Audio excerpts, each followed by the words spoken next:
I'd put a lot of thought into this idea because Paul McCartney is obviously asked about certain things over and over and over again until I think he could tell the stories in his sleep. So to catch his imagination, I thought for Bob and I it had to be something a bit different.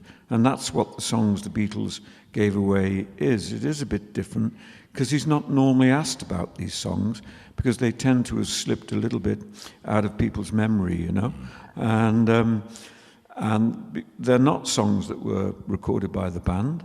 And he was delighted to talk about them because a lot of them were Paul compositions.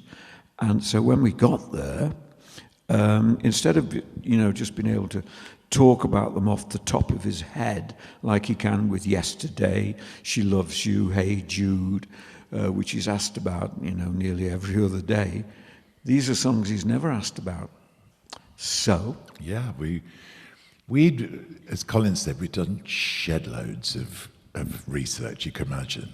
And we'd compiled the list, what we thought was the definitive list. And we sat down, and as we began to sort of, set everything up and everything, Paul went into his inside pocket and he pulled out a list of songs that he'd researched that fitted this umbrella title of the songs the Beatles gave away.